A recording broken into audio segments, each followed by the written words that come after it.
Hey, praise the Lord, guys. My name is Charles Greenhorn. He therefore know the parable. Certain household planted a vineyard, hedged it round about, dug a place for the winepress, built a tower and let it out unto husbandmen, and went into a far country. Now when the season of the fruit drew near, he sent his servants to the husbandmen that they might receive of the vineyard. But when they caught them, they beat some, they stoned some, and they killed some. Now likewise the men he sent more servants unto them, even more than the first, but they did the same. Last of all he said, I will send my son. They see him, they shall reverence him. But when they saw the son, they said, this is the heir, come let us kill him and seize on the inheritance. So they caught him and cast him out the vineyard and slew him. When the Lord of the harvest cometh, therefore, what shall he do unto these men? And they answered and said, he will miserably destroy these wicked men, and will let the vineyard out unto others that will render unto him fruit in their due season. So now here we see Jesus giving a really profound parable, because this encompasses everything that he's facing or about to face.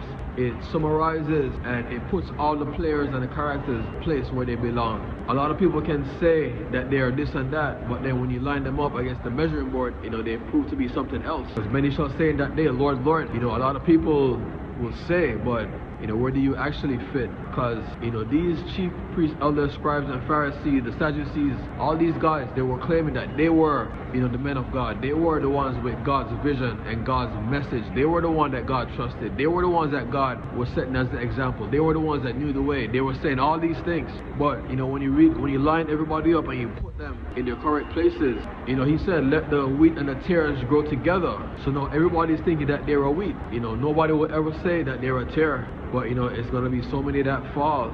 So this parable, it kind of gets to the heart of all of these things. It shows the householder that he's the master, and that he went away and he left his work unto other men. So now when he wanted the fruit, he sent his servants that they might receive of the vineyard. But these men, they weren't interested in giving him what was rightfully his, what they were hired to do. They actually want to take over. They want the thing for themselves and they want to control it.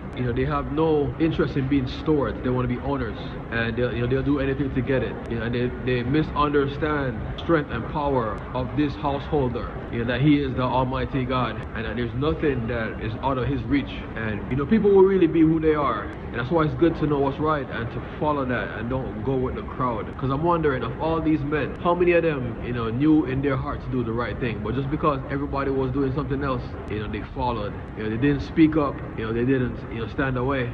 Because every man shall give account for his choices and decisions. Were they all of one accord and of one heart? Or was there some that knew better and wanted to say better, but they just never got around to doing it? And it's funny because at the end, it's actually the crowd that gives this answer. And if you think about the scribes, Pharisees, Sadducees, chief priests and elders, they were probably among these men that gave the answer that he's going to come and destroy these men. See how you can get, so people know what they're doing sometimes.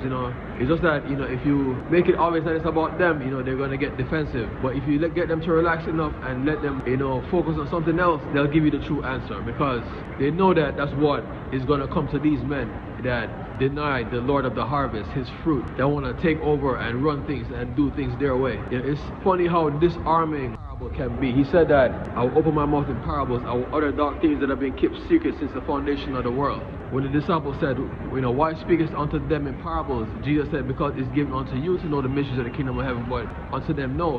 Because why? He gave the reason. People, their heart is waxed gross and their ears are dull of hearing. Their eyes they have closed, lest they should see with their eyes, hear with their ears, understand with their heart, and turn to be converted. We see the parable that was spoken unto David after he had got Uriah killed. When the priest went down, I forgot what priest it was, went down and he gave the story that there was a poor man that had this sheep and he loved it and cared for it even as it was one of his children.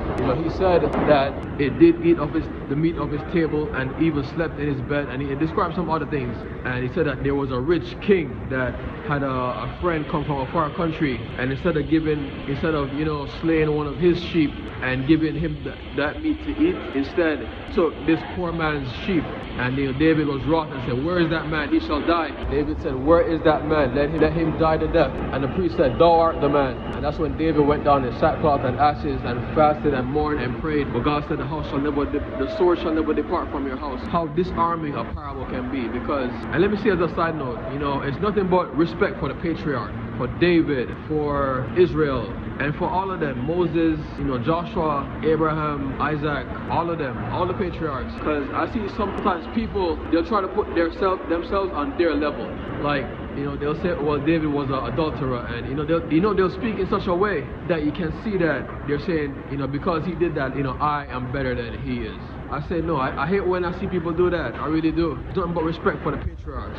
Their stories are meant to teach us and for us to learn. But don't forget that aspect of respect. All right, because these guys, they're gonna be there. And it's us that we have to make it in, right? Because God often says, though David, Abraham, Moses, and were there, that these men would only deliver the city by their own righteousness, whenever the city was in rebellion. So it's nothing but respect for the patriarch. Alright, so dissecting this particular parable, it starts off by saying, hear ye therefore another parable. So we're getting ready to gear down into another parable. There was a certain householder that planted a vineyard, hedged it round about, dug a place for the winepress, built a tower, let it unto husbandmen, and went into a far country. So, obviously we know that this householder is God when he made the earth. And really, his temple and his church. Notice that it said that he planted the vineyard. God was the one that made all things. He didn't say that he asked his servants to plant the vineyard, or he hired somebody to plant the vineyard. No, he hired people to work in the vineyard.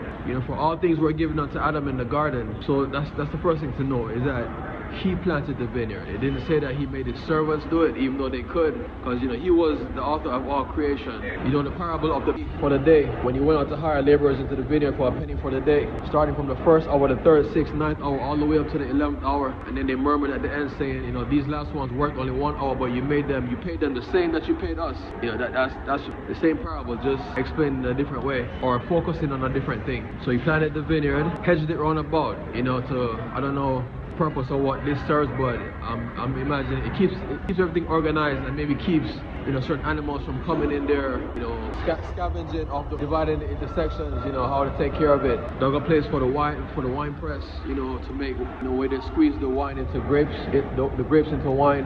Built a tower, they always have a tower there to watch out stuff, where they keep the tools, and just for any work related. And it said, lent it out unto husbandmen, unto stewards. Bible says the earth is the Lord and the fullness thereof, the world and they that dwell therein. All things belong unto him. On a side note, I had to say that to all the world's, the richest men, the billionaires, men and women, that money, I know you earned it, but if you look at it, that money really isn't yours.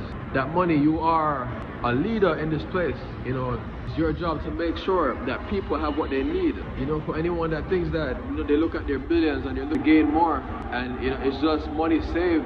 I mean, yeah, you said some apart for your descendants, but you're really in charge, just like these husbandmen. Really in charge, just like these husbandmen. And it's your job, to find injustices, and fix them. That's really, because, if you hear about the wealth transfer, where God is gonna, because, you by not doing this, he said that the wealth of the wicked is laid up for the just. He said that, he will gather, he that increases his riches by usury and unjust gain, he shall gather it for him that will pity the poor. So I just wanted to say that on a side note, that guys, God is expecting something from all this. He didn't just allow you to have all of that for you to pile it up and store it up and, just live, travel around the world on your, private jets and your, super yachts and all these kind of things. Alright, so back to the parable. So he planted the vineyard, dug a hedge round about it, built a place for the winepress, the tower, let it out unto husbandmen, and then he went away into a far country. So now, at the time of the fruit, the season of the fruit, he sent his servants that they might receive from the husbandmen.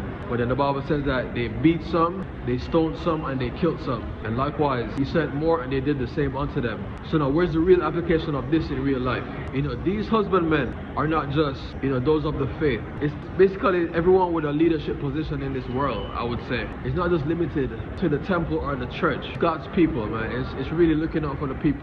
We have stuff like world hunger, we have world wars. World hunger, why? Because too many guys, in one place, they have too much money, and instead of doing the right thing, they want to look at it, and watch their bank account rise in increase in number. They want these $100 million private jets and yachts. They want to live these lavish lifestyles, flying around the world, shopping, and just being a socialite. Well, we have world hunger, we have world wars. People are holding God's people hostage and invading their countries, destroying their countries, their monuments, their buildings, leaving children fatherless and parents childless, killing mothers, brothers, sisters. If you could understand the depth to which this parable reaches, it's not just about the faith, but it's about the people. The men in charge not doing what they're supposed to do. That's what it boils down to. So now when he sends his servants unto them, what do? They don't take heed. You know, I've seen world leaders just want to be dictators, and what they're dictating is all about gain. It's all about gain, not about the people. You see what they can steal, what they can harvest, what they can rob, what resources really, that they can seize and control and get rich off it, even if it doesn't belong to them or their country. And they're killing the people to take control of all of this. So, you know, this parable, it reaches so far. I mean, that's the world aspect. And if you look at just the church aspect or the faith aspect, you know, it's the prophets that were killed. The disciples, you know, were coming and speaking God's word and God's will. And because that's not conducive to what the people in charge want, because you know what, it would lead people, you know, being treated right and taken care of. And you can't get rich off and you usually don't get rich off treating people right and making sure everybody's taken care of. Usually you don't. And that's why that's such a big problem. So, you know, they killed one, they beat, they stoned, and he sent even more unto them, and he did the same. So last of all, he said, you know what? Let me send my son. And when they see him, they shall reverence him. When they saw the son, they caught him, cast him out the vineyard, and slew him. When Jesus came, he did all these miracles, proved without a shadow of a doubt that nobody had ever done anything that he did before. The raising of the dead and casting out devils, especially those two.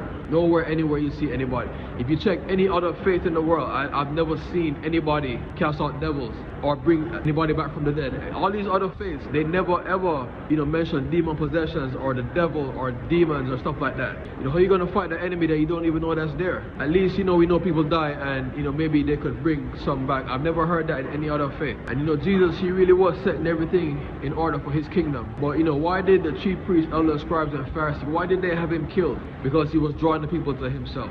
And he was showing them a different way. So it really came down to, you know, if we let him continue, he's going to destroy everything that we uphold and we stand by. And he's going to be in control and they're going to go to him from now on. But if they had only known the truth, they would have seen that this was the only way. Because these chief priests, elders, scribes, and Pharisees, they don't have a heaven or a hell to put you in. And if they could only understand how much they were overstepping their boundaries and what they were leaving. Because what if they were successful? Then the whole creation would be damned. The whole creation would have been damned and it would have been their fault. So then after that it says, he asked a question, what therefore shall the Lord of the harvest do when he returns? And like I said, this parable was disarming, just like the parable to David, because you don't realize that it's you that is talking about, and you are able to give an objective and honest answer. Because if you were to be led on that it was about you, then you would answer in pride, or you know, you would give the answer that doesn't make you look so bad. So they answered correctly. They said, he shall utterly destroy these wicked men, and shall take the vineyard from them and lend it out unto others that shall render unto him the fruits in their due season. The wealth of the wicked is laid up for the just. That's what's you know, it's about to happen. You might not think that you have a wicked heart, but you got to remember where God sits. You might just say, well, you know what, I started this company from scratch, from nothing. I work hard, a lot of late nights, you know, I maybe even lived in my car at once just to make everything work. It was nothing but sacrifice, and I built this company. This is mine. But you got to understand that you're doing all these things. You really were just knocking on the door of destiny. And with all that knocking you did, it opened up and it let you in. And now you have a responsibility. Because like I said, it's where God sits. Remember, where he sits, sees all these people, you know, starving, literally almost to death in this one part of the country, or the world, in this one part of the world, in these third world countries. And even in these first world countries, he sees people homeless, have nothing to eat, you know, being shunned all day. You know, he sees that parent that they barely make enough. When they get everything, all they can do is feed their children. There's nothing left for themselves. If they pay the light bill this week, they can't pay the water bill or the whatever bill. And they have to choose. Are we gonna have the water for a while with no lights, or are we gonna have the lights for a while with no water, no food in the house? You know, mixing that, seeing people get, you know, kidnapped, people sold into slavery and sex slave, you know, children being abducted, seeing people start world wars because they want to go and control another country's resources, not so that they can take the resources and benefit that their country they're taking from, but just so they can take that money for themselves. This is what God's looking at all day.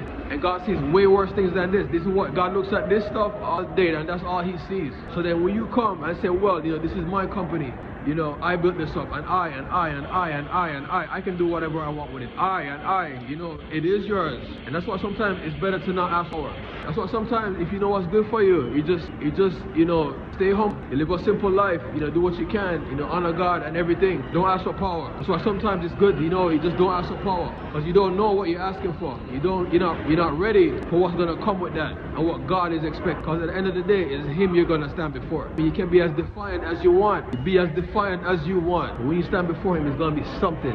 He even give the parable of the Lazarus, poor man, and the rich man. You know the parable. He said that there was a poor man that lived at this rich man's gate. The rich man, he fared sumptuously. That means he had, you know, all the fine meats, breads, wine, you know, butter, oil, honey, everything that they had in those days.